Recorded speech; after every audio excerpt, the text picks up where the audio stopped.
Good morning, class. So today we'll be dealing with the current affairs. Now, before we start this current affairs, where do you think the current affairs is most needed? We have 3 stages of exam, right? Prelims, mains, interview. Where do you think your current affairs is excessively needed? Prelims, yes, that is the common conception. See, prelims pay, the differentiation is simple. You get both static as well as current affairs. Mains pay, there is a content, and for that supporting you need current affairs. Whereas your interview, okay, if you're going to give out your opinions, let's say I'm going to ask you about, what can you tell me about, let's say, with respect to northeastern or eastern belt of our India getting affected with a lot of Naxalism. Why do you think so? Or what is your viewpoint? When these kind of questions are posed in interview, your current affair knowledge is the most important needed, because you cannot answer or you cannot hold your ground without having valid points on your side. And for that valid points, you need strong basics of current affairs.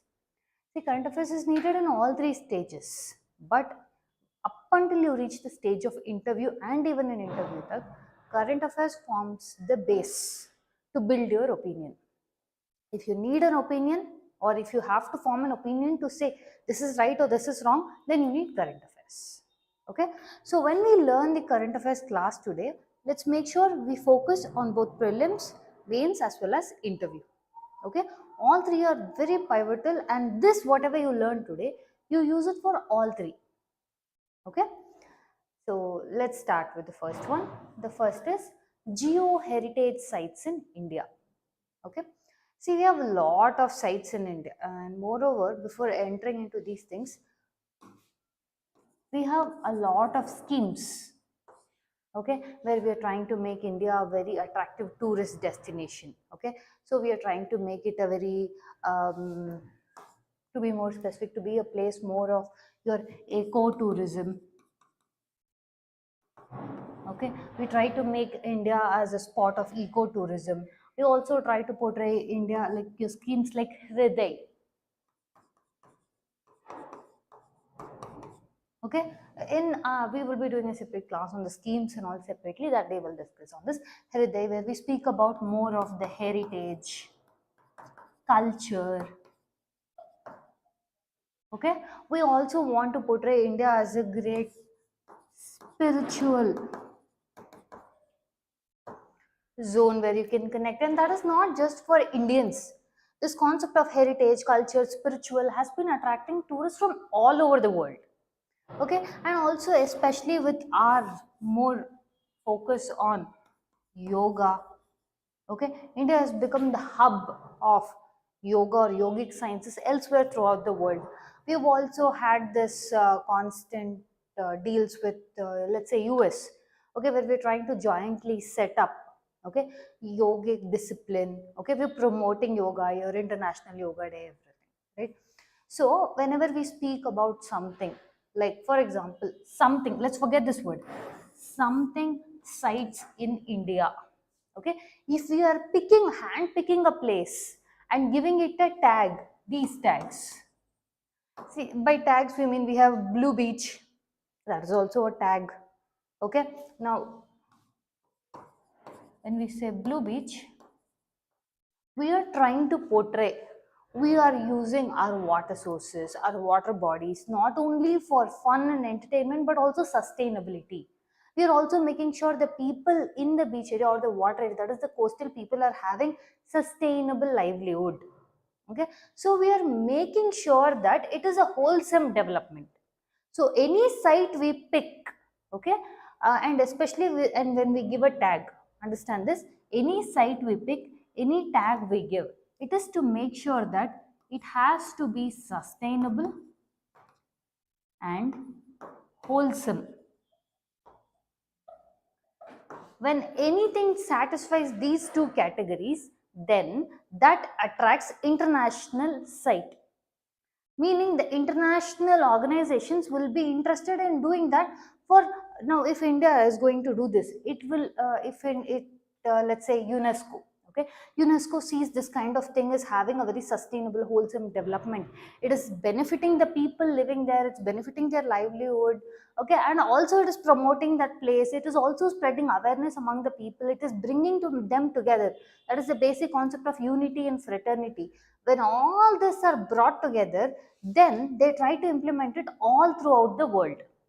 One such tag is your geo heritage site. This is merely a tag, but which satisfies all these conditions.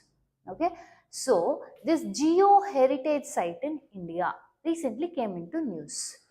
Okay, your geological heritage, okay, site in India, okay, is picked by this body, Geological Survey of India. See, now for this kind of things, I would mention write it down, because these kind of things will be used in your statement kind of questions. For example, they may form a question. Now answer these statements with respect to geo heritage sites in India. First statement could be Geological Survey of India declares geo heritage site. They could change the Geological Survey of India to, let's say, Botanical Survey of India declares your geo heritage site. Then that is a wrong answer. So for that purpose, this is very important. Geological Survey of India declares a geo heritage site in India.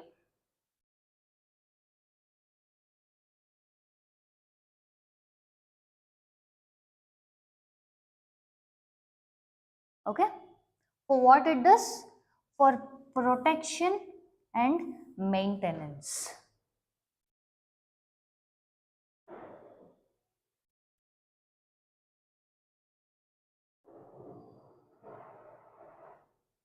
Okay, and one more important thing, see, it's not given here, but this is what, when you will, let's say you sit in the interview and you're going to speak something about geo heritage sites. Okay, one common thing you have to say is this. See, whenever a body, this is our body, Geological Survey of India is of India only. When a body like this is created to name, that is this tag, for a particular place, it will not be just for protection and maintenance of that particular monument or that particular place only. It is to make sure, okay, let's assume this is the place. Okay, for example, in news was, let's say, your Lal Bagh. Okay, I'm just going to give an example. Lal Bagh is a botanical garden. So the whole point should be just conservation of trees here, right? But it is not only about conservation of trees, your species, your plant species, animal species. It's not only about that. It is also to make sure that the people, okay, who go in are aware of these things, and also they can enjoy the nature at its best. See, everything that is formed here is out of nature. What we are trying to do is making sure something that is made from nature isn't destroyed by mankind. At the same point of time, you give access to a human being to enjoy nature at its best. Okay, so you make him aware that man and nature are one. We have to live a cohabitable life. You have to lead a very sustainable life. So what this Geological Survey of India is trying to do with geo heritage site concept is build a harmony between man and nature. These exact lines you can use it to your mains. Build harmony between man and nature.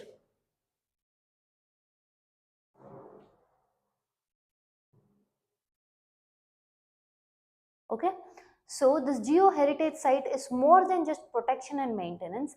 It is about making sure a sustainable relationship, okay, or a cohabitable relationship is there between man and nature. Understanding?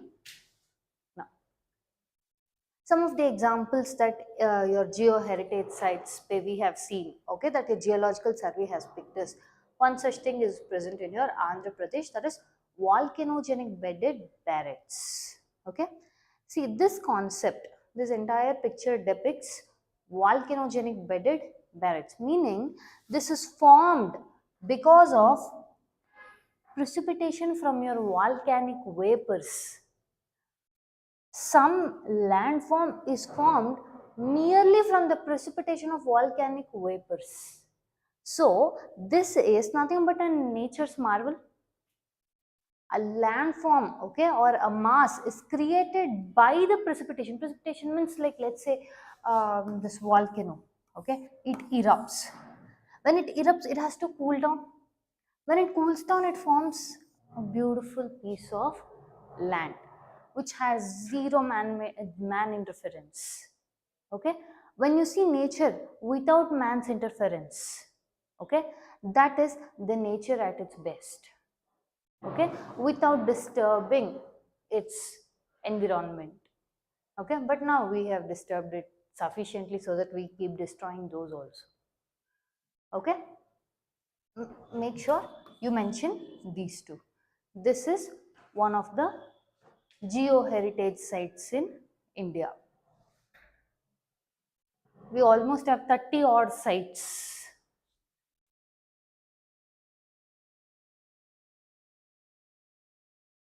And these kind of examples they may ask again in the statement kind of questions. For that reason, this is important. Next, see, earlier it was volcanogenic bedded barytes, right? The next one, see, this is also a geo-heritage site only. This is also termed or picked by your Geological Survey of India only. Fossil Wood Park. Okay, so basically what is it? It's a park, okay, where people can view it. It's not like, it's completely restricted for people. So in the statement kind of question, if I tell you geo-heritage sites are meant for protection, okay, and maintenance, and it is completely devoid of public contact, is that statement right or wrong? No. It is for public. There are certain places where people cannot be left to, but that doesn't mean geo-heritage site means people are not let in only. Okay, see, it's a simple thing. It's a park, okay, but people can actually view it, okay, but it has fossil wood park. Okay, this is present in Tamil Nadu.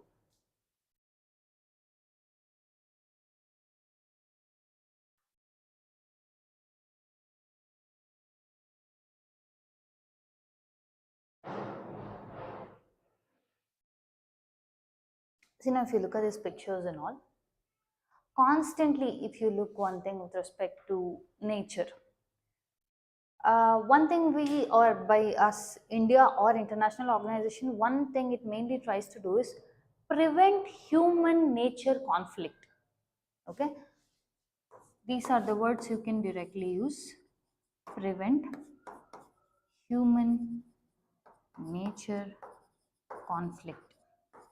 When I tell this, see, we have a right, okay, we have a right to live in this world, okay, but we live in such a manner that we start exploitation. We start exploiting our environment. We start exploiting the nature so much so that trees are there, smuggle. Trees are there, cut off those trees. Okay. Now, anything and everything that we see, something that will gain us money. For example, your elephant tusks, okay, your crocodile skins, and all these things. People are trying to kill those species to make luxury items. People are trying to beat down things, okay, so that they can make money out of it. So much so that human and nature is a constant conflict. Okay, we have the right to life. Okay, but when you see, this is with respect to individual. With respect to an individual, yes, we have the right to life, including in our constitution, we have it under Article 21. Yes, Article 21, right to life. But when you see from the society perspective means as a world as a whole, we have the right to co-live. When we say right to co-live, I will live my life. At the same point of time, I will make sure I will present this world to the next generation or to the next person as a place where even that person can live. Okay, right to life individually, yes, it is 100% correct. I need to live, this is my right. But at the same point of time, For another person also, I have to make sure I don't harm the world. So that person also can live. So right to life should also involve right to co-life.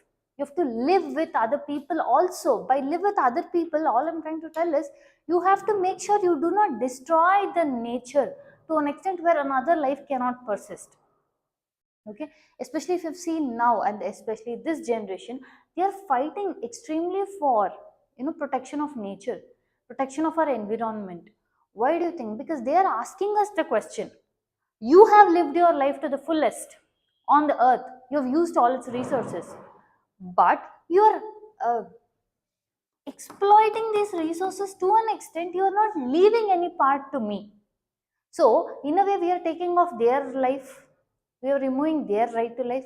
So, our right to life has to be with right to co-live. That makes it more sustainable to live.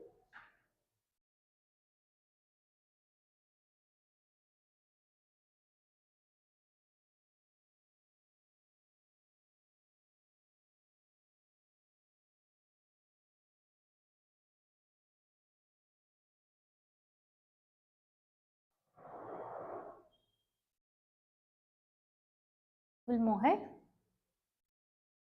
This is one other geoheritage site. Okay, lower premium marine bed at Chhattisgarh. Okay, this is a part of Marine Gondwana Fossil Park. That is this piece specifically. The reason we are trying to bring is, see, the first one is from a volcano. The second one is from your trees. Third one is marine. So the reasons we have put this together is geoheritage doesn't only mean, again statement kind of questions, but it doesn't mean only something about trees or plants. No, it is inclusive of volcanoes. Okay, it is inclusive of marine creatures, it's included of your fossils. Okay, it's inclusive of all the things put under one umbrella. Okay, so your geoheritage site is an umbrella term. This, when I use umbrella term, means it covers, okay, it covers broad various things or aspects under it. Write this down. It's an umbrella term. This is a environment and ecology topic, umbrella term.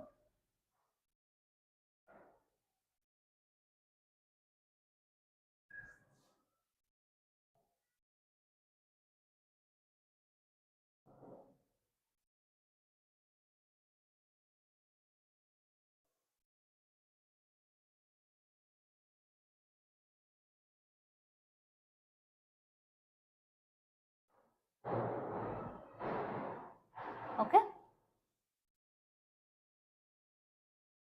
The next topic, Srinagar has been recognized as the World Craft City. Okay, you have to memorize this. Okay, see, with respect to current affairs, let's say from prelims perspective, when they are going to ask, either they can ask of this current affair, or they can ask, which city got the recent World Craft City tag. That time the answer is simple, clear cut, Srinagar.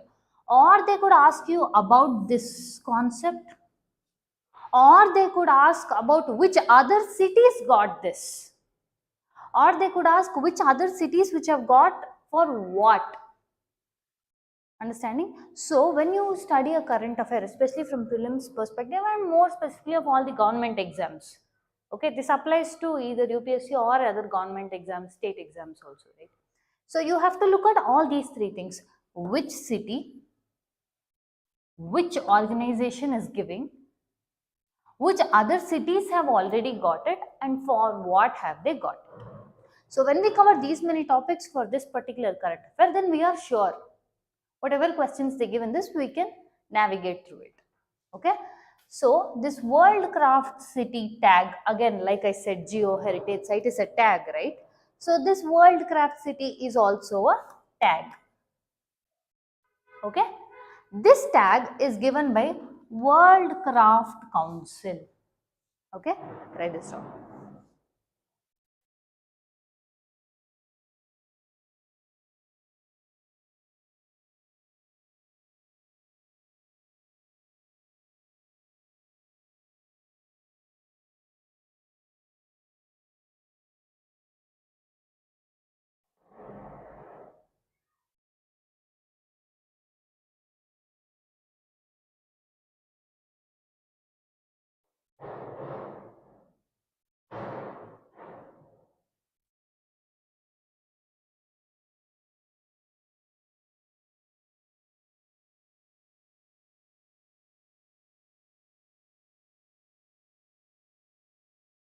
Okay.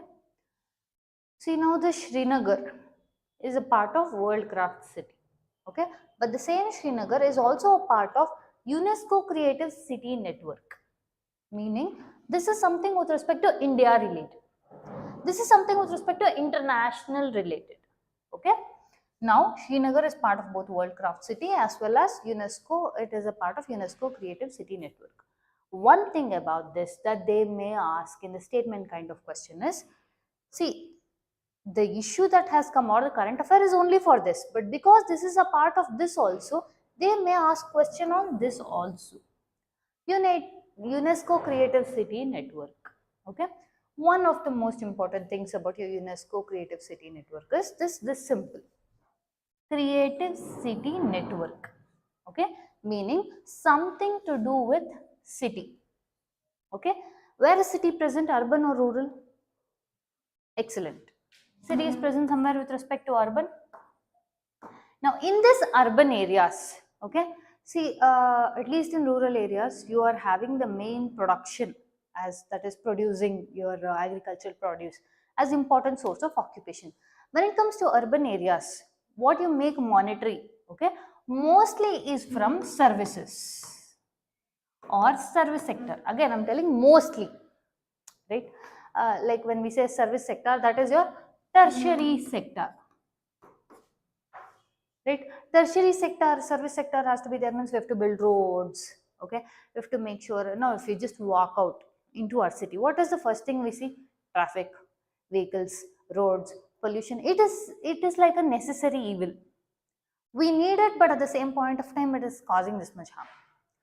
One thing about Creative City Network, again, let's call it CCN.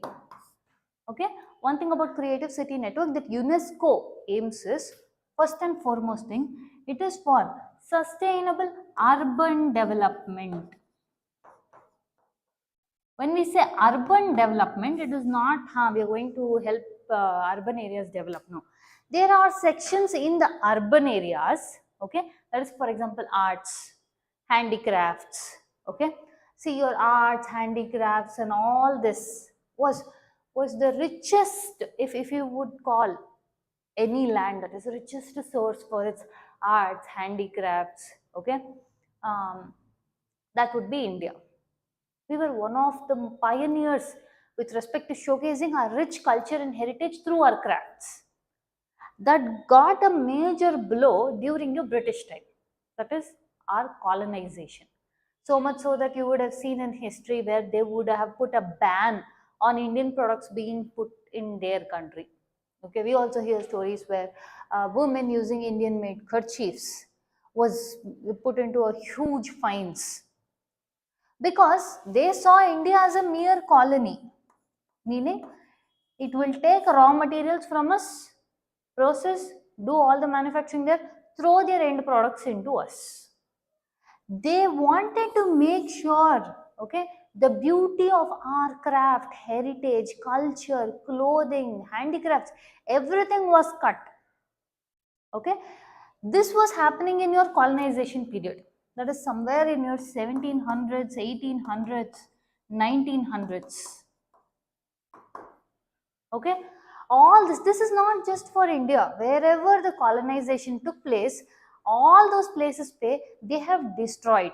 Okay, whether intentionally or unintentionally, whatever their idea or explanation could be, but they have destroyed a huge chunk of their culture, heritage, arts. Now, yes, it happened somewhere in 1700s, 1800s, 1900s, but the effects are felt even today. That is, even in 2000s, we feel that strong effect.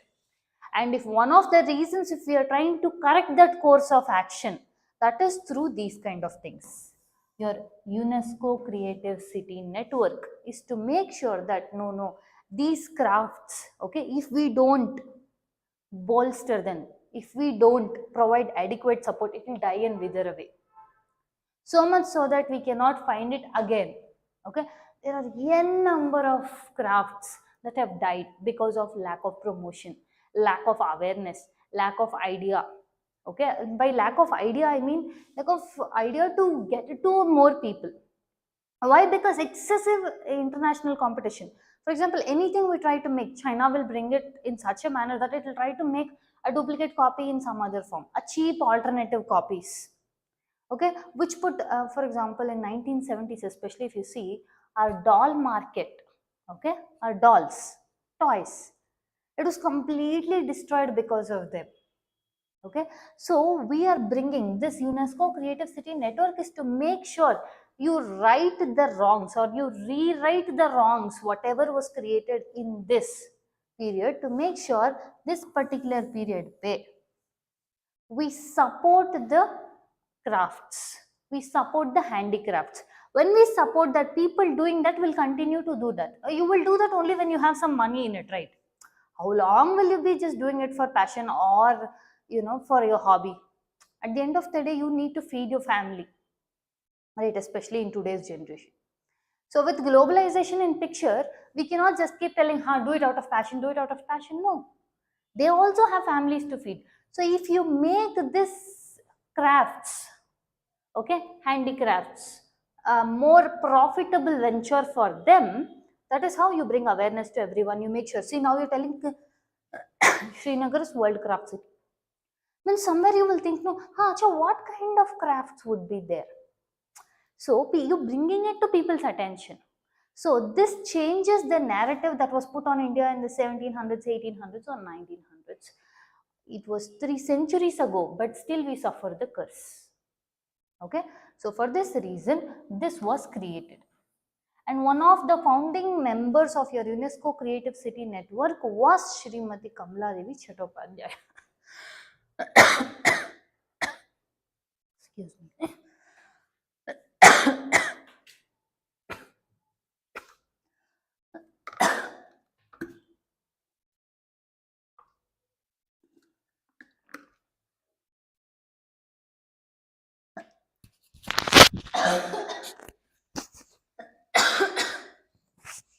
Sorry.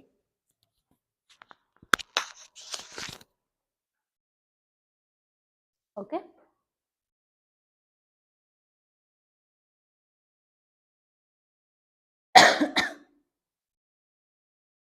She was also the founder of Craft City Council of India in 1964. Write this down. Done? Please read this slide. Just read it out loud. Yeah.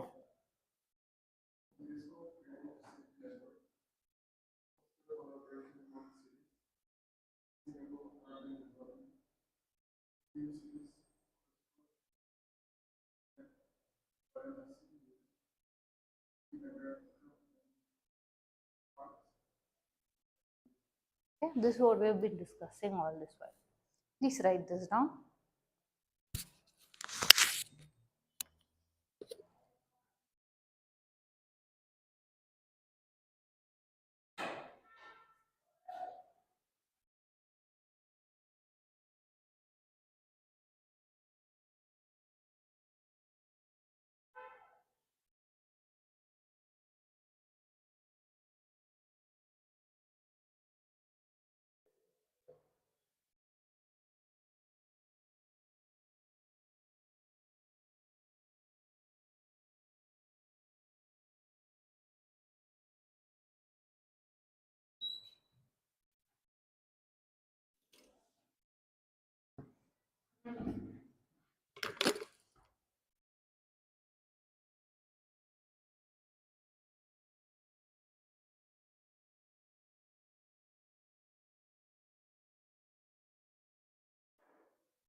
Done? See, a few of the artifacts from your Srinagar. The one main thing is your paper mache. Okay, this is a very unique way of using paper and glue together and creating attractive pieces of decorative items. Okay, another thing is with respect to their handicrafts and their fine quality of clothing, viewing pattern. Okay, see, the whole concept of clothes is you view them, but the pattern you view them is so unique, especially in India, that each place where we have one kind of view. Okay, for example, ilkal saris, Kashmiri shawls, okay, Madhubani paintings on saris nowadays. They are trying in whichever way it is possible to promote the art. Okay, and nowadays this was another thing where they start, this paintings are there, right?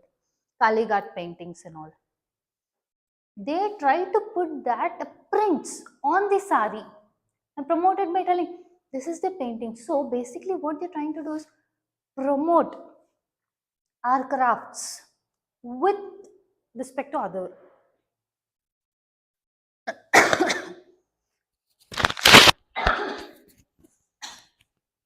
Excuse me. Okay, can you read this?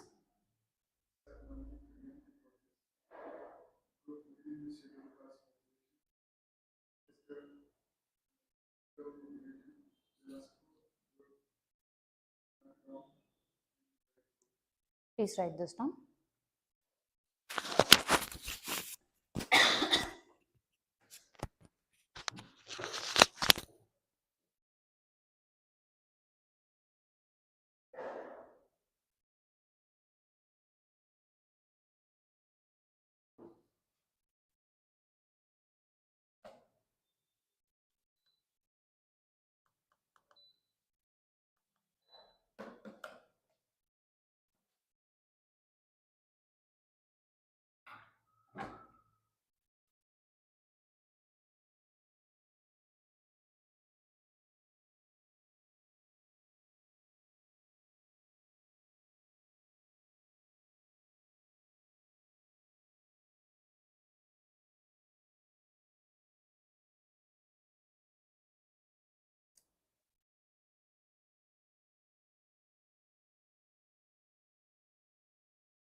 And see, recently this particular concept came into current affair or news is because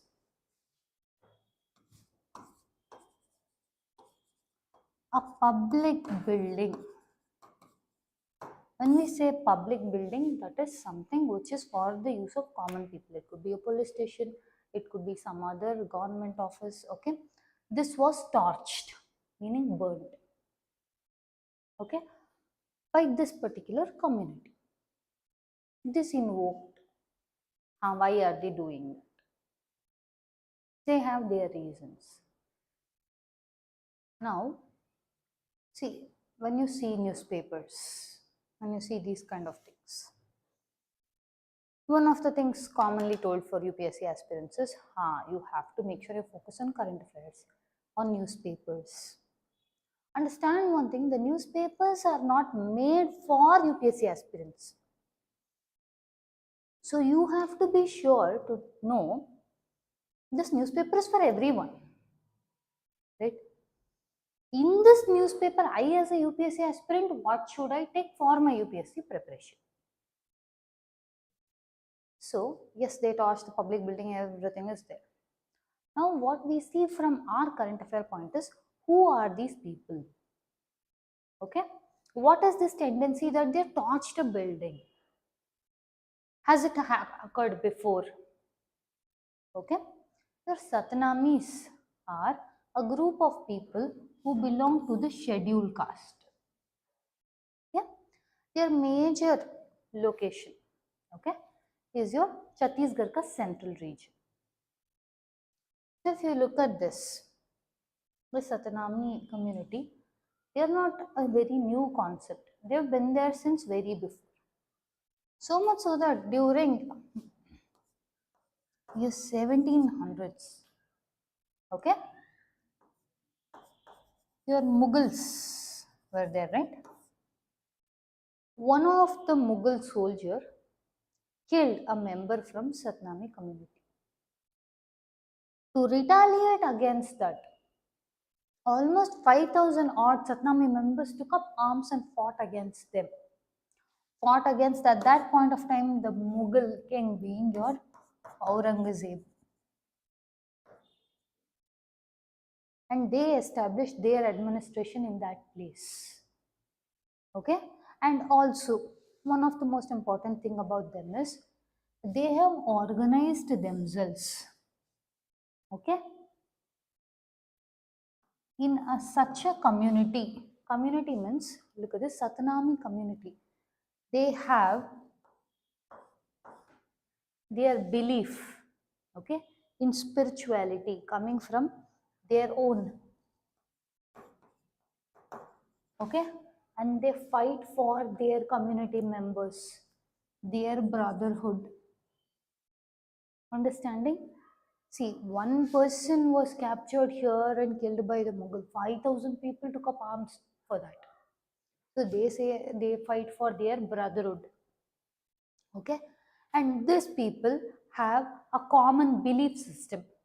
Okay, when I say belief system, it means, for example, few of their belief system is do not make money using unfair means. Correct only? So they have a set of common beliefs, they fight for each other, they are connected by a spirituality that they believe. Okay, so it is apt for them that they are a community, okay, that protects and has each other's back.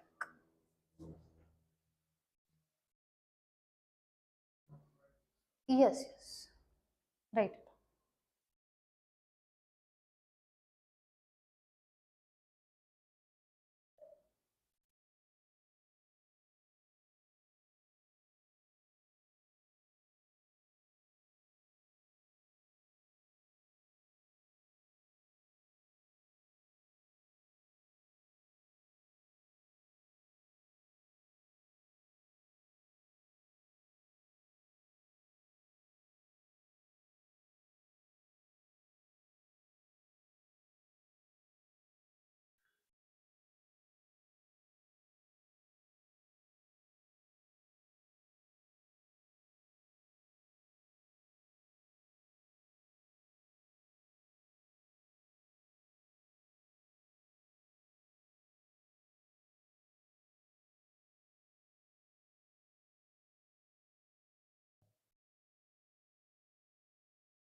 Okay, now these people were organized into a panth, meaning a community, by a person known as Ghasidas.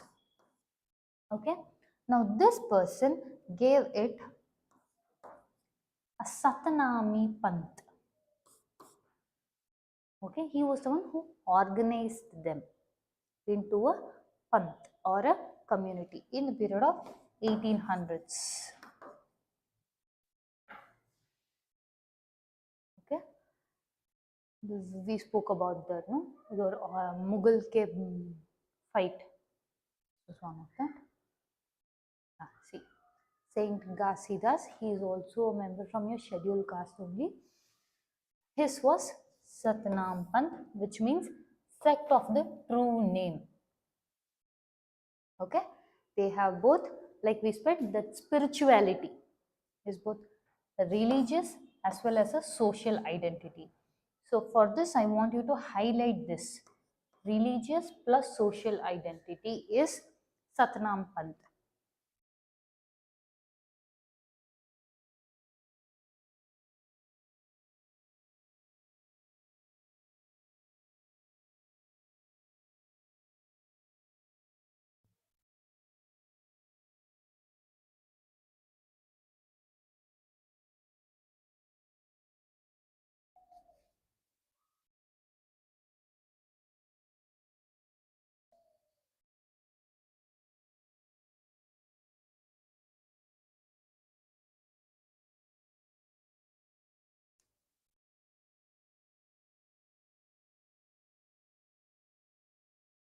Okay.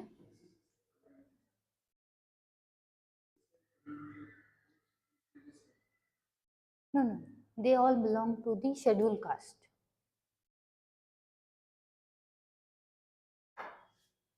Now, all these topics that we are discussing falls in your paper 1 category. Okay. Now, they have also discovered your archaeological survey of India. They have found ancient rock shelter paintings, okay, near Pampa Lake in Hampi, which is a World Heritage Site. That is this Hampi, okay, your Department of Archaeology, Museums and Heritage. This, write it down. They are the ones who are involved with these kind of things.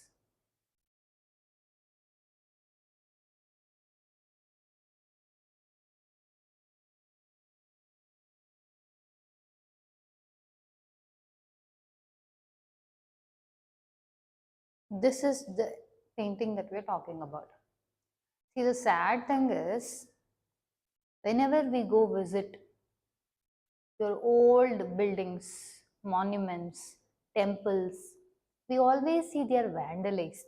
Some nonsensical people write down their names, this person, that person, and we don't even recognize the importance of these kind of things, and still we try to vandalize on those.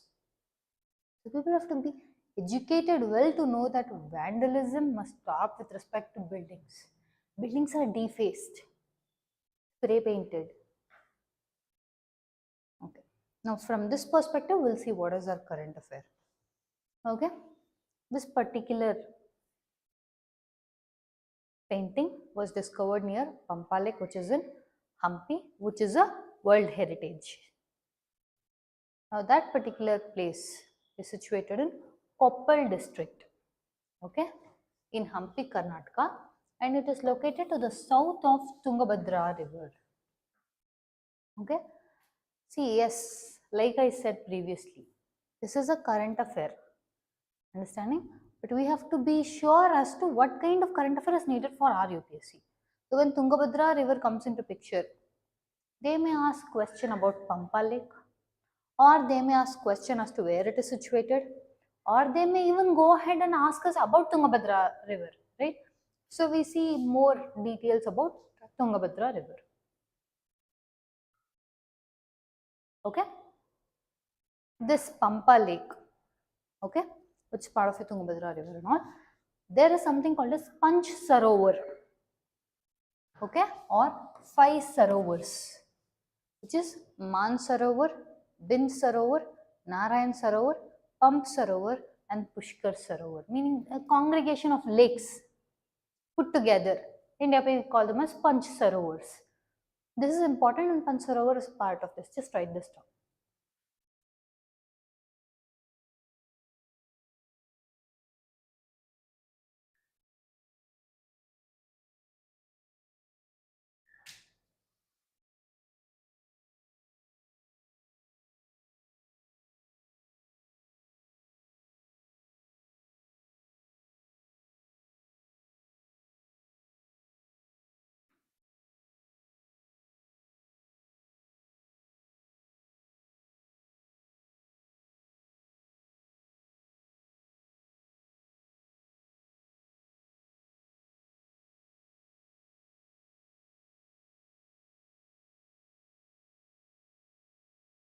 Then now we speak with respect to Tungabhadra river. See, multiple times whenever they ask about rivers, no, we have to be very specific from your prelims point of view. This is largely a prelims perspective. Either they could ask us the origin, or they could ask which side flowing river it is, or it can ask what are its major tributaries, or they can ask what dams are surrounding it, or what dams are important, or what dams are in place of interest. Okay, so when we see this, we will see it strictly from a prelims perspective. The Tungabhadra river is the major tributary of Krishna river. It is a congregation of two. Tungabhadra is congregation of two rivers, that is Tunga and Bhadra. Okay, they originate in the eastern slope of Western Ghats Okay, they merge. Okay, that is they become one at Kudal in Shimoga district of Karnataka. This is completely your facts for prelims. Okay, we have seen multiple times questions like this.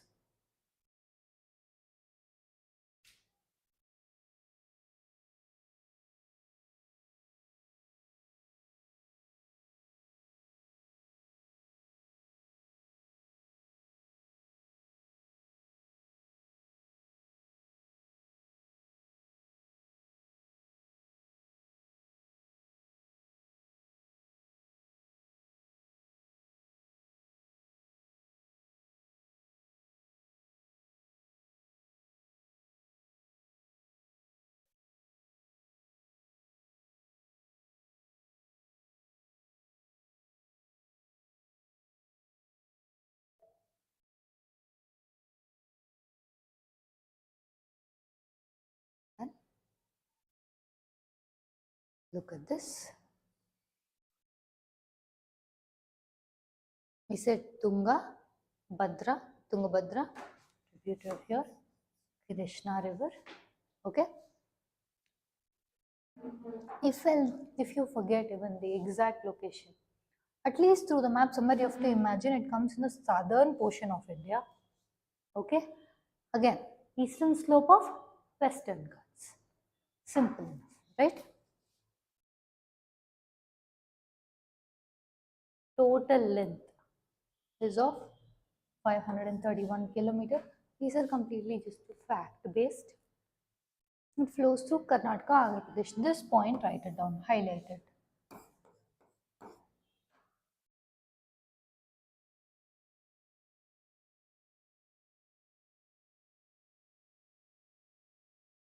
Yeah. The major tributaries being Varada River and Vedavati River. Most of the times when they ask about tributaries or something, people will be like, where are they even getting this? It's this kind.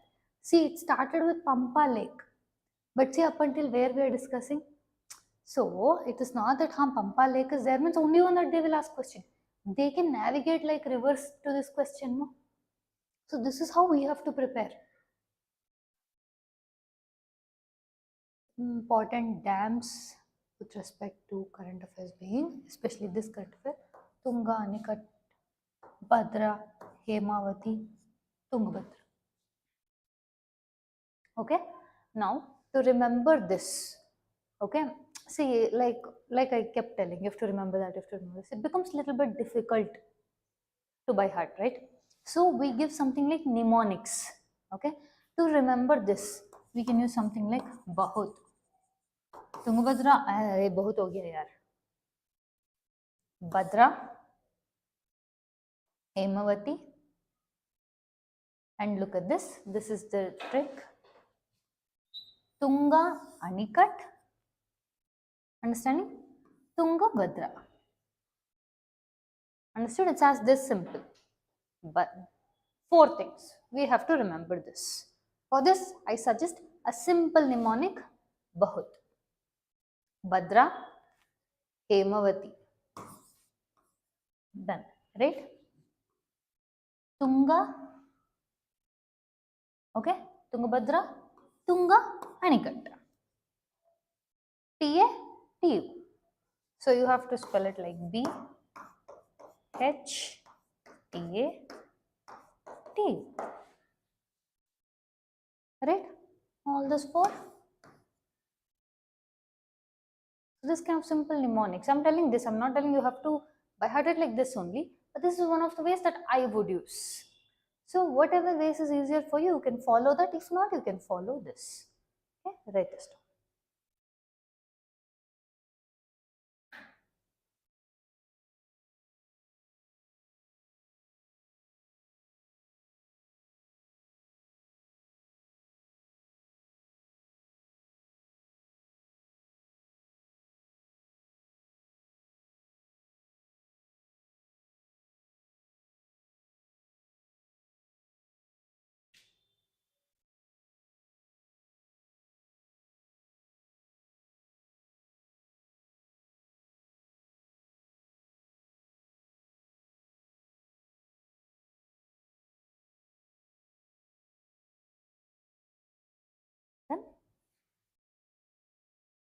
Next topic of interest is your SMA or Special Marriage Act of 1954.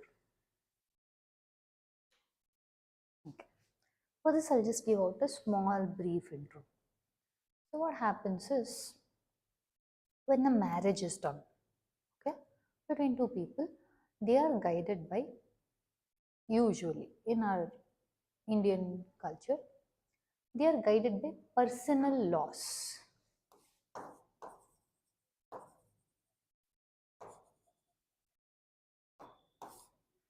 Okay, personal laws means, with respect to my religion, I will conduct a marriage in this procedure. So in a way, loosely translation of personal laws is procedure to conduct marriage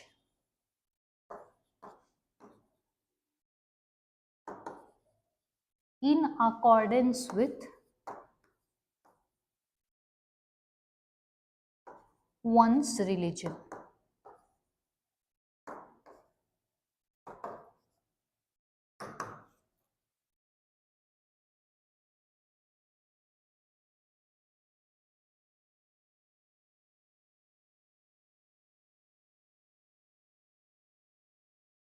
Okay, meaning personal laws, one thing. Okay, simple. I will conduct my marriage according to my let's say my personal religion has a particular way how I have to conduct the marriage. I'll do it up until like that. Okay, now these personal laws are for, let's take for example a Hindu, a marriage between one Hindu, another Hindu. Let's say Muslim, marriage between one Muslim, another Muslim. Let's say Sikh, marriage between one Sikh, another Sikh. Okay, usually this is how personal laws are. According to this personal laws, let's say a person from one religion marries a person from another religion. We're not even entering this zone. We are strictly speaking still about personal laws only. According to this, if let's say a Hindu marries a Muslim, according to Hindu Marriage Act, okay, then they have to, the other person who is not of the same religion has to convert to this person's religion. Let's say Muslim Marriage Act. Now, all these are personal laws. Whatever I'm talking, Hindu Marriage Act, Muslim Marriage Act, all this says that you're marrying that person, let him convert to our religion. If you're marrying that other person ka religion, let her convert to our religion. Okay. So, in personal laws, it doesn't mean that there is no place for interreligious marriage. No, it is there. But they should convert to your respective religion. This is a very important point. Write this down. Personal laws are for marriages within their own religion, but also it comprises of a procedure, that is a topic which speaks about people from different religions getting married. But one of the key point is the other person should get converted to this religion. This is with respect to personal laws.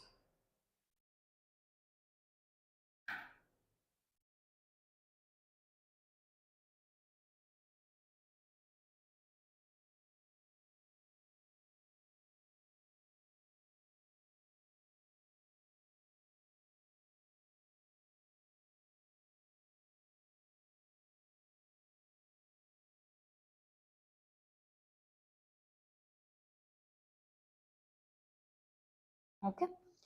Now, see this.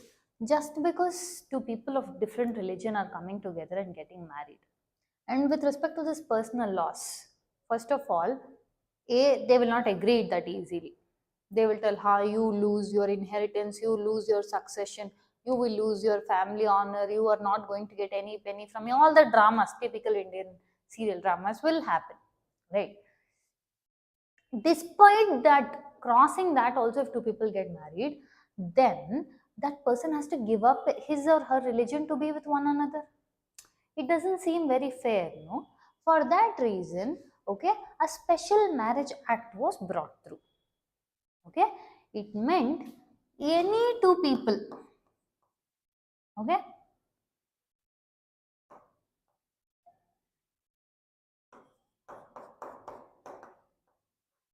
okay, any two people, girl, no, I'll draw few hairs. Any two people of different faith, any religion, can get married without having to change their religion, without having to convert to the other person's religion. And this marriage will be legally recognized also. Understanding? They will be legally recognized also, and they will be given provisions and protections whatever is coming from the law. Okay? Now you understand the difference between personal laws and special marriage act? Write down about special marriage up until what we have discussed.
Okay? This special marriage act is applicable to all the faiths, which includes Hindu, Muslim, Sikh, Jain, Buddhist, everyone. Okay? Special marriage act. One more important thing we have to understand. Yes, you of different religion, you of different religion will get married.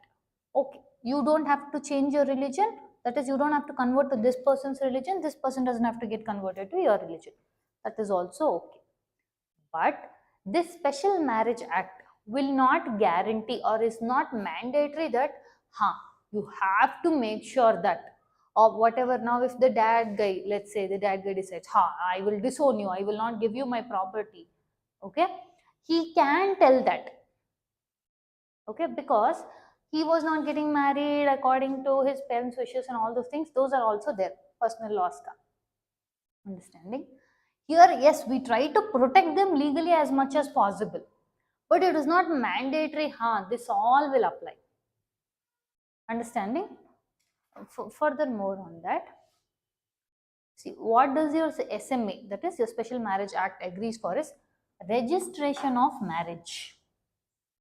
Okay, which means legal acceptance will be there. Your familial acceptance may or may not be there. Write down the difference with respect to SMA Act. Legal acceptance will be there. Your familial acceptance may be there, may not be there. But you get legal acceptance. That is legally your husband, wife. Meaning, let's say the husband takes a policy, something happens to him, or wife takes a policy, something happens to her. Now the other person will be recognized as their spouses. Okay, but this works. Okay, this SMA Act works only if one person has only one living spouse. Meaning you should marry only one person. Polygamy, that is marriage to more than one person, is not allowed. You be from any faith, your personal law may allow, but your Special Marriages Act, that is your legal law, will not allow. Polygamy is not allowed. You should not have more than one living spouse.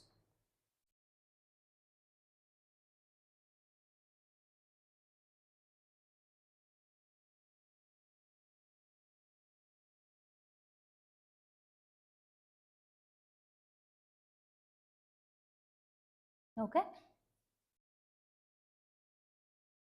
When we spoke personal laws, Muslim Marriage Act, Hindu Marriage Act and all, they require the spouses to convert to each other religion, but your SMA doesn't allow that. I mean, you don't need that. If you want to still convert, that is your personal will. But to get married, you don't have to convert to each other's religion. Okay. Next topic is mercy petition. This is very important. Right on the subheading, mercy petition.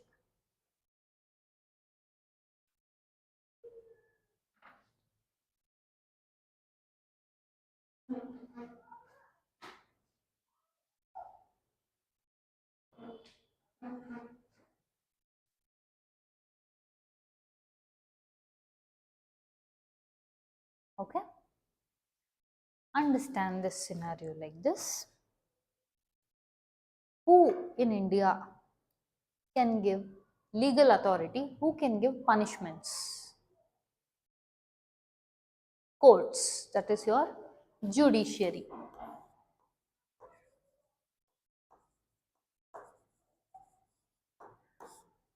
Yes. Before we venture into this, see your Constitution of India. Okay. We call that a living, breathing body. This Constitution of India, okay, at the time of inception, let's take period of 1947, more specifically 1946 inception if you take, to 1950, okay, it birthed, okay, it gave birth to 3 organs or 3 siblings. Which are those? Excellent. Legislative, executive, judiciary. When the Constitution gave birth to these 3 organs, it did not tell who was more important. It did not tell who will rule over whom. Okay? All 3 of them had to coexist.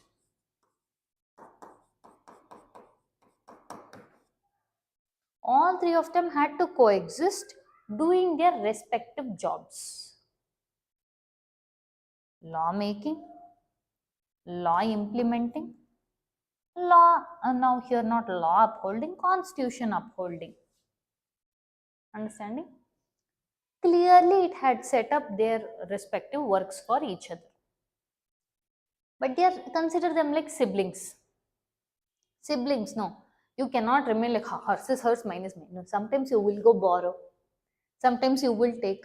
So similarly, these people sometimes will try to do this people ka work, or this person will try to do this person ka work. So basically, it's more of, this is where we call as judicial activism, right? Judiciary trying to step up and do the work of a executive or providing guidelines for your legislature. Siblings, no. One on one they will keep taking, and then they will keep quarreling, you took my things. So typical fights. So what happened? This guy was going to make law. This guy, they clearly distinguished among themselves. Now this guy was involved with, okay, finding out what is correct with respect to your constitution, upholding the constitution, giving punishments according to the respective punishments. So let's say one person has committed some crime. Your police will go catch that guy, gather all the evidence, give it to courts. Courts have examined all that and courts give him the punishment.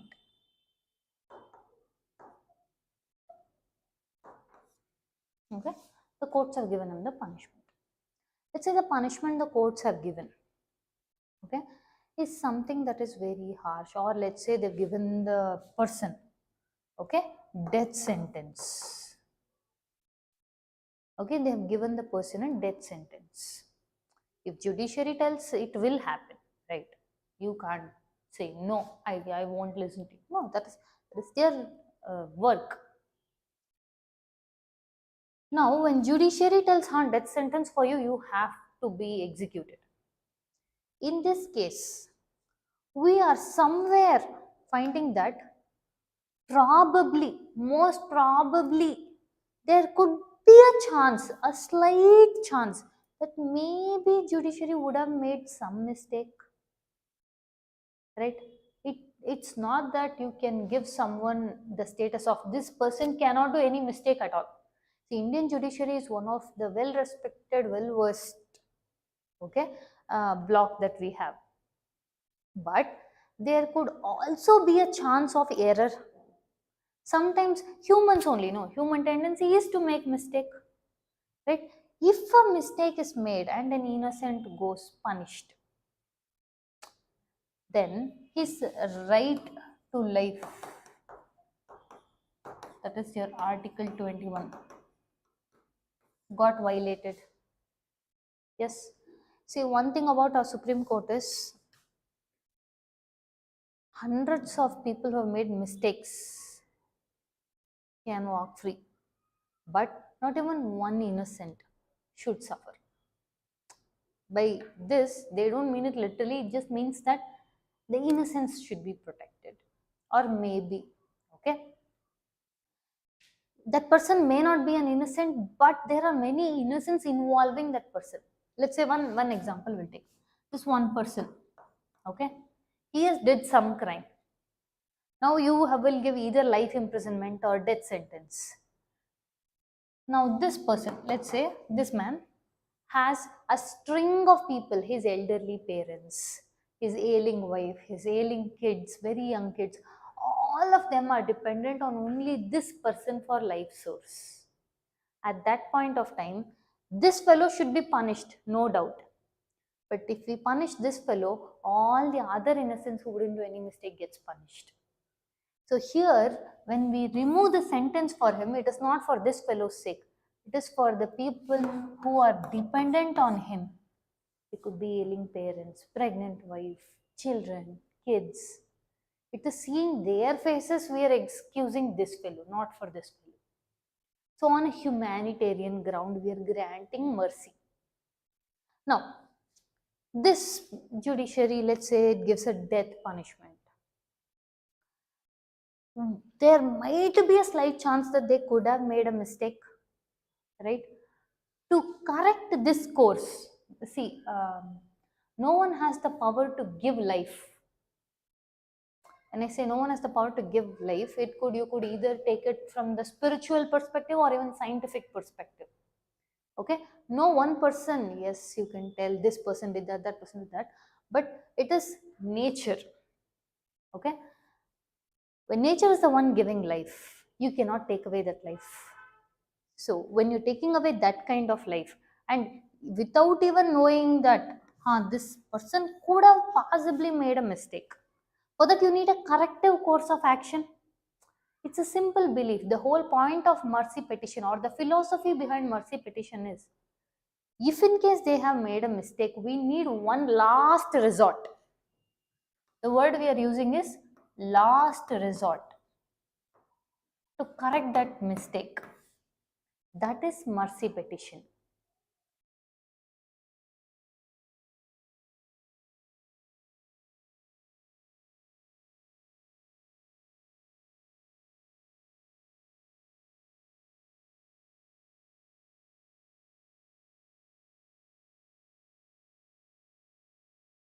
Okay, this mercy petition means this fellow, okay, it could be either life imprisonment or a death row, anything.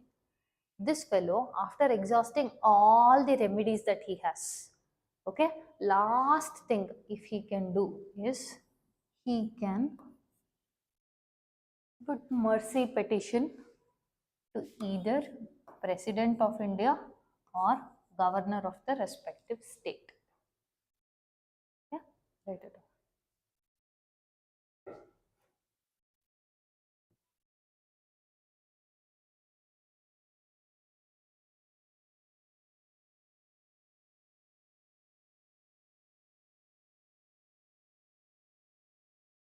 Okay. Now, the whole concept of punishment is given by judiciary. I told you, no, in the beginning only Constitution birthed three organs. Each of them were given their respective jobs, right? So if this fellow gives punishment and this fellow is telling, okay, I'll give you mercy petition, then it is not seeming right. No, then it is like undermining this guy. No. See, here when this guy gives a punishment with respect to death or your life imprisonment and all these things, That doesn't mean anyone who gets death sentence or your life imprisonment will run and go put mercy petition. This is not a right. Okay, putting mercy petition is not a right. Write this down, highlight it. This is not a right of a convict.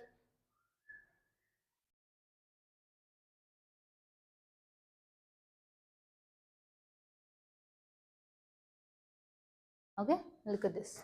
This is a mere act of mercy.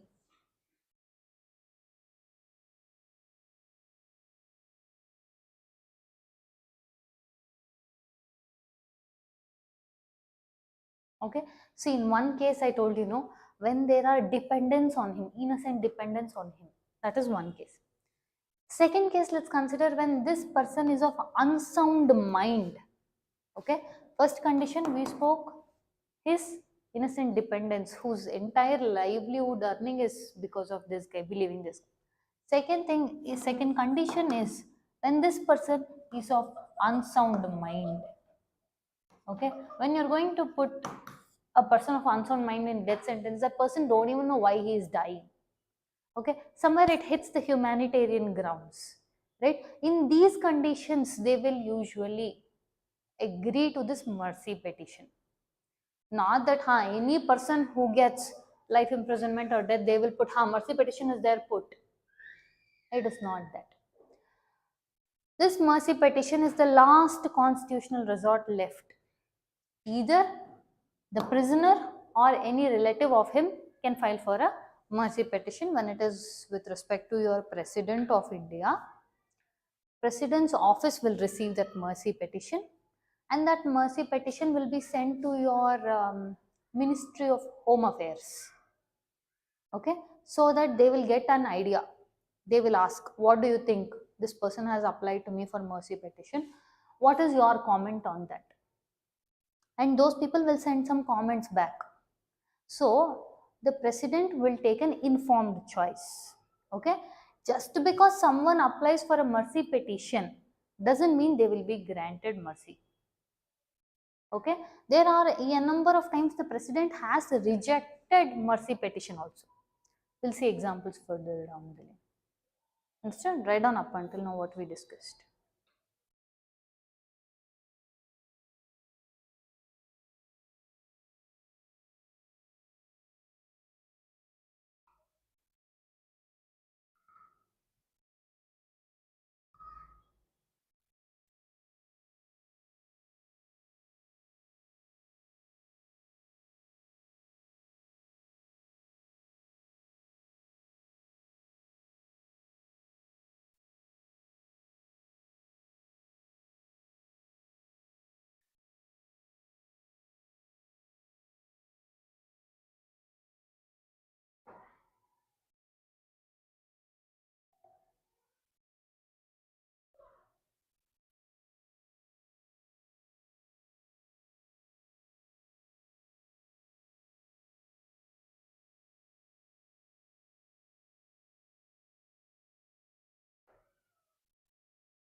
Okay, now I'm going to pose a question online.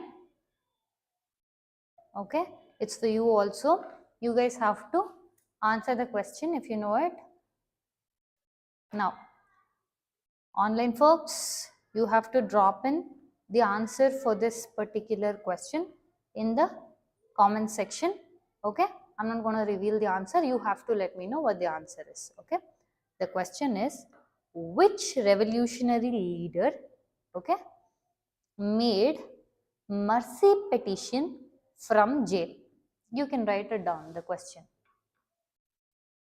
Which revolutionary leader made mercy petition from jail?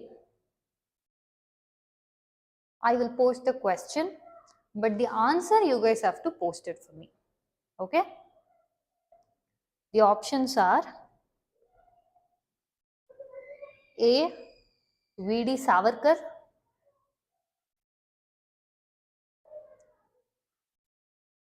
B. Bal Gangadhar Tilak,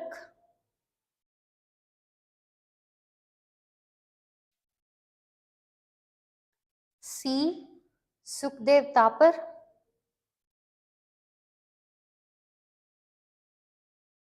D. Chandrasekhar Azad.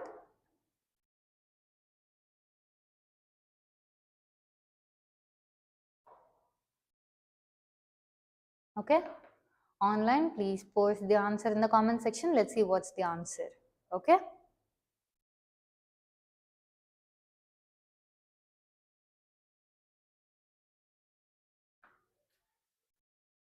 Okay? Now, moving ahead.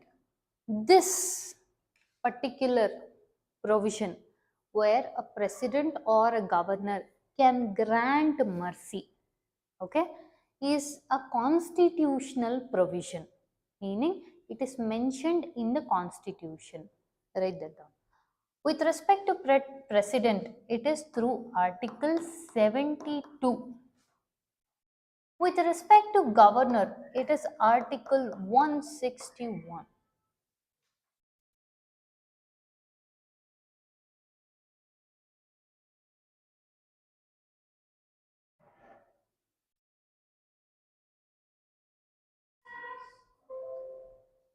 Article 72, president.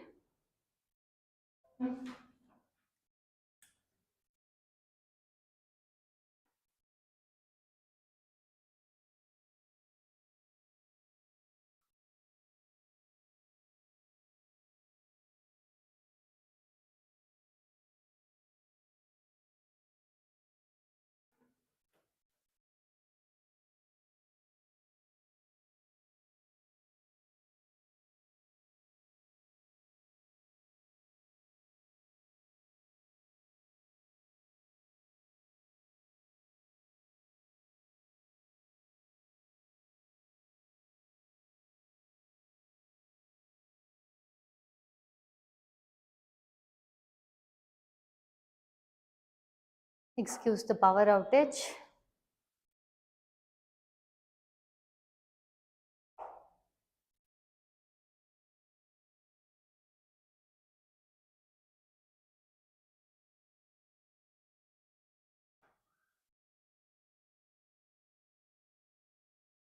Okay.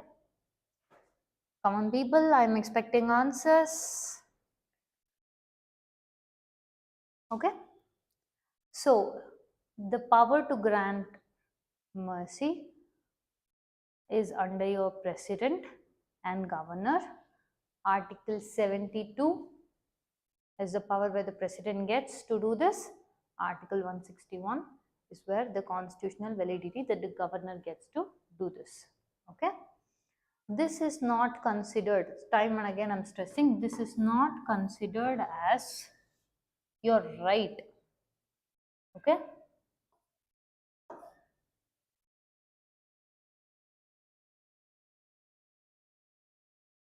Okay, it is just a last resort and it is, as the name states, it is an act of mercy. We discussed on what conditions it is usually even considered. Okay.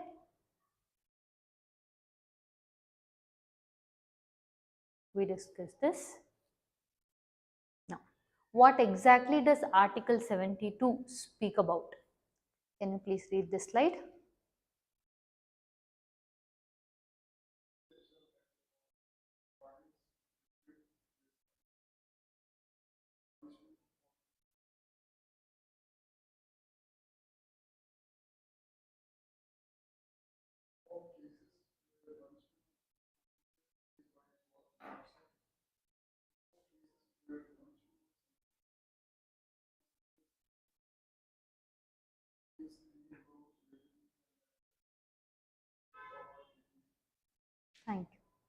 Look at these words: grant, pardons, reprieves, respite, remission, meaning suspend, remit, or commute. We'll just take this scenario. For example, let's say a person A has got rigorous life imprisonment. Okay, has got rigorous life imprisonment. Now, under this, okay, the president has pardoning power, is what we call, has the power to reduce from, let's say, rigorous life imprisonment. And again, life imprisonment, pura life you will have to spend there only. They can reduce the sentence to, let's say, 30 years, or let's say 10 years. Okay. Now, there is also another scenario. Let's say this is special scenario. Let's say the prisoner, okay, is given a punishment, but it is found out the prisoner is pregnant, okay, or of unsound mind, or of physical disability. Then this falls under a special circumstance. So the punishment will be changed accordingly. Okay. Now let's say a person has got a punishment, okay, where it says you will get 20 years of life imprisonment. You will not change the structure or the order or the type of punishment, but you will just change the number of years. Instead of 20 years of rigorous life imprisonment, let's say you will do 5 years. Okay, you will not change the order or nature of the punishment. But let's say another condition where you will have death sentence. Then, no, we can change the nature. No, you will not get death sentence, but let's say rigorous life imprisonment for 10 years. We'll change the nature. Okay, so there are multiple things that the president can do. Another thing is there, let's say pardon, as the name states, which means fine, I'm removing everything against you, you're free. Now, how does it appear?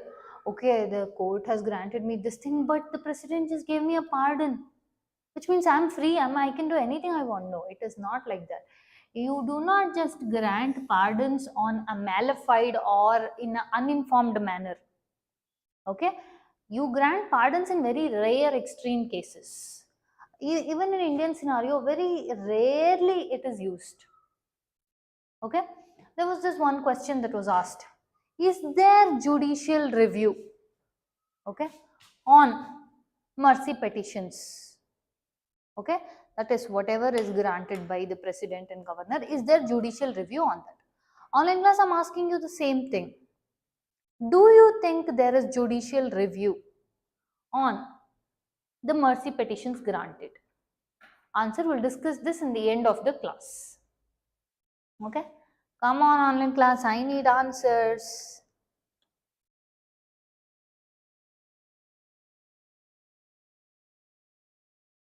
Okay, now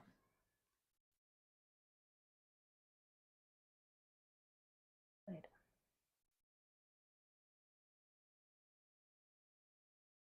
Then we'll move ahead. Let's see what article 161 speaks of. Do you mind reading this slide?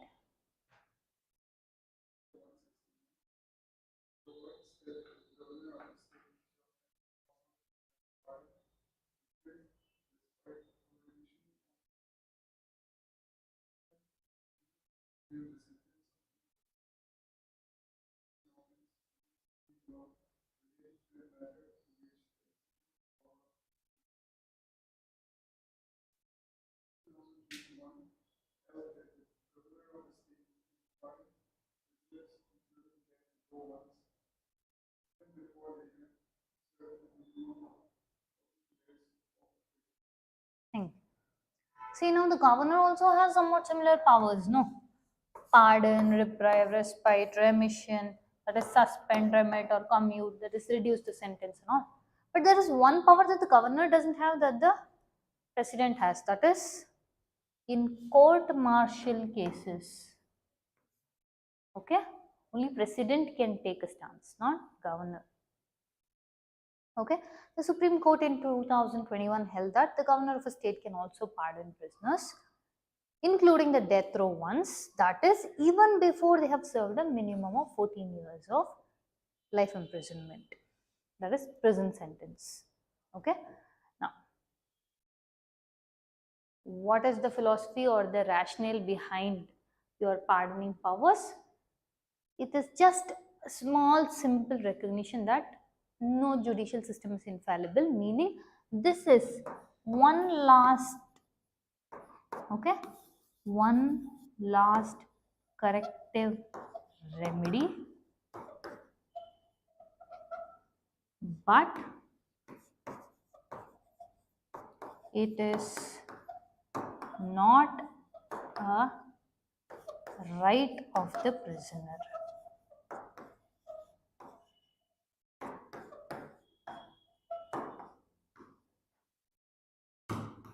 Very, very important. Write it down.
Okay.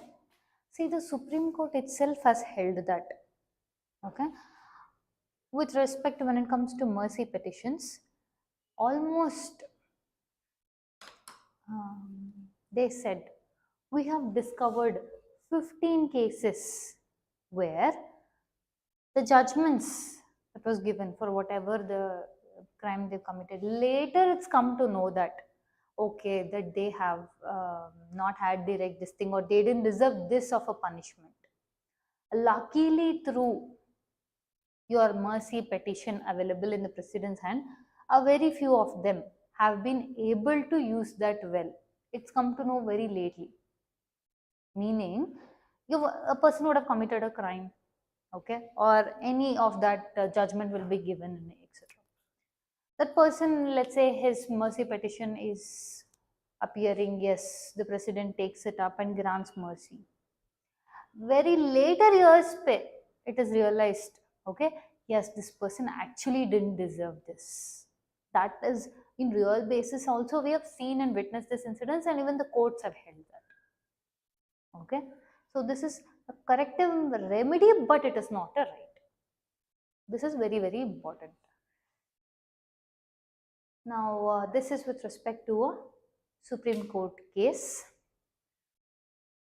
Bachchan Singh versus State of Punjab in 1980, Supreme Court upheld the constitutionality of death penalty but established important guardrails. Look at this. Death penalty should not be awarded and it should be saved in the rarest of rare cases when the alternative option is unquestionably foreclosed and all possible mitigating circumstances have been considered. See, this is a very huge debatable topic, that is question of death penalty. Many countries, okay, many countries human right advocates, okay, are asking to reconsider this concept of death penalty.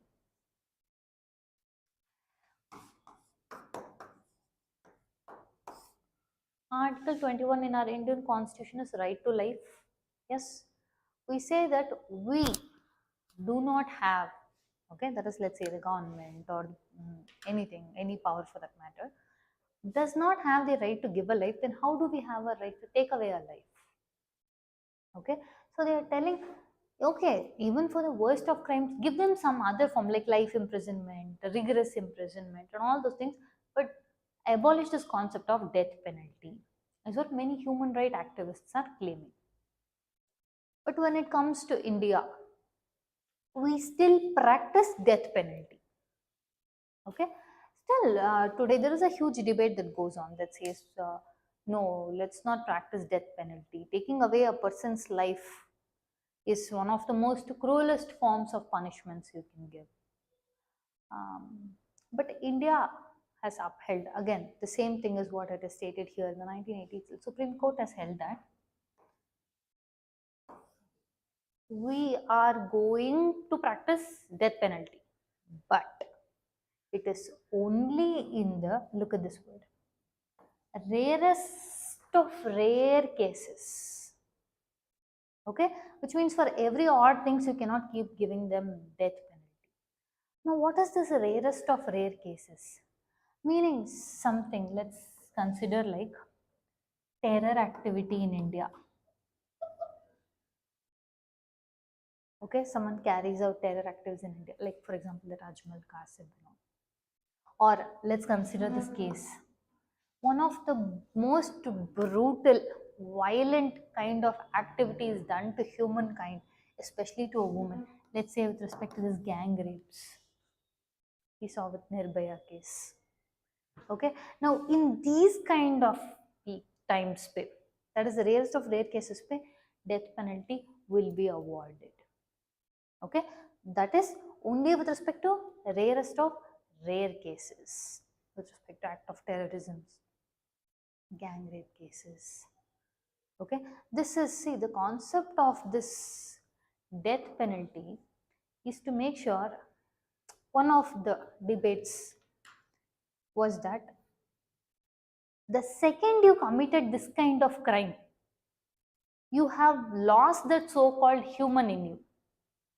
Now, the whole point of the argument is a human being life should not be taken away, is what your human rights activists advocate. True. But another side of the argument is, the second you commit crimes like this, you have lost this. So you are just a being. Because if you still had this, you wouldn't have committed that. Because you have lost this, you are just a mere being who just brought in a huge loss, and you have even put the concept of humanity at question. Okay, when you question, when people lose faith in humanity because of the actions that you can create, then you have lost that humanity. Then why should I treat you like a human, is the counterposing question. See, we can go, it is a double-edged sword, whether people death penalty. India practices it, but at the same point of time, Supreme Court advises extreme caution. We also recognize this. This is one of the fundamental rights, yes. And our Supreme Court is the guarantor and upholder of our fundamental rights. And Article 21 is the most crucial crux of our fundamental rights.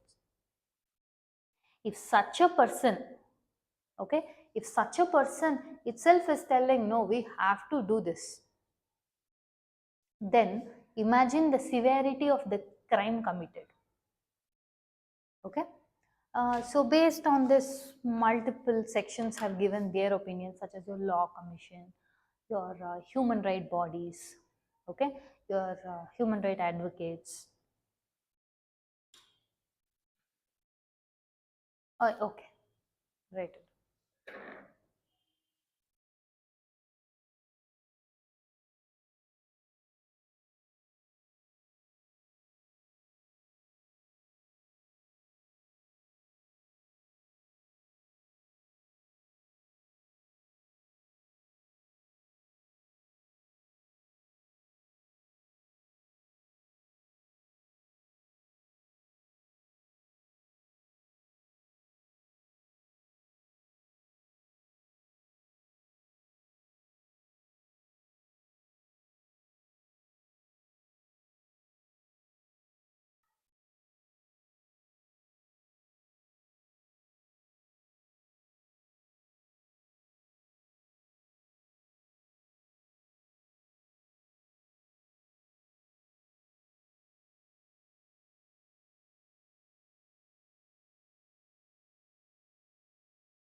Done? Shall we move ahead? So this is the Law Commission report's view on death penalty. Okay, the 262nd Law Commission recommended absolute abolition of death penalty except for all crimes. Okay, that is, this death penalty will be abolished except for terrorism related offenses or waging of war. This is just a recommendation. Okay, write this down.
Done? Shall we move ahead?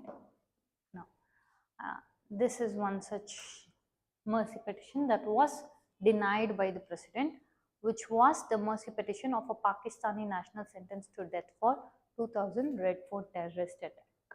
Okay, which means, as we have seen examples of mercy petitions being put, there are also cases where president can deny the mercy petition. It is not mandatory that a president has to accept the mercy petition. He can equally deny it. Okay, now coming back to the question, what do you think? Is judicial review applicable on the mercy petition? Okay, thing is, judicial review is applicable on the mercy petition, but on a very limited basis. That is only to see if there was any malified or wrong information provided, only on that. So judicial review is applicable for mercy petition, but on a very limited scope. Okay, write that down, underline and highlight it.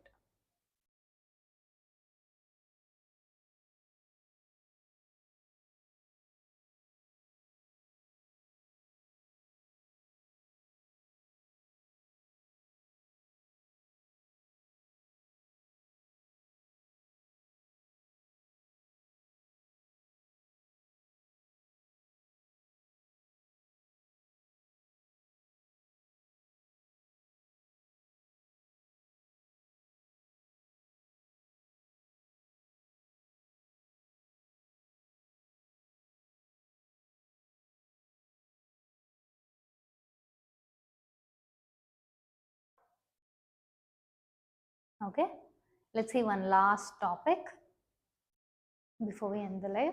That is your national litigation policy.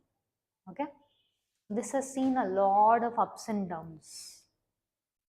This particular one, that is your litigation policy to be implemented, has been on a very long scourge. That is, it has been tried to bring in, the bill again doesn't get full response, it is half-hearted response. Rajya Sabha bill gets introduced, the government takes it back.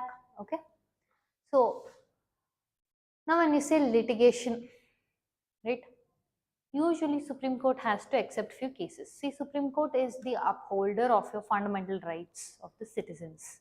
Alongside that, it has to also entertain the cases coming from the government. 73% of the cases that's coming to the Supreme Court are from your government only, which makes the burdened Supreme Court even more burdened. Okay, so they are coming up with a policy to make sure that first, government has to be an effective litigant, which means fight with proper channelized sources, and also be an efficient litigant plus responsible litigant, meaning it should be of proper nature to qualify, this is a legal issue that's coming. Simply you can't keep running to Supreme Court and burden them, because they also have other works now. Again, your Supreme Court is the guarantor of our fundamental rights. So it has already other burdens, but if you keep them putting all these things, the other cases gets delayed. So there is a significant delay. What we say is justice delayed is justice denied. Many a cases dragging 20 years, 30 years. Okay, many people would have lost hope. Okay, to prevent all of that, your government is trying to come up with this concept of national litigation policy. Okay, where one of the main things is to make sure we reduce the number of cases by being efficient litigant and a responsible litigant, meaning the cases have to qualify to be of legal nature and you fight it with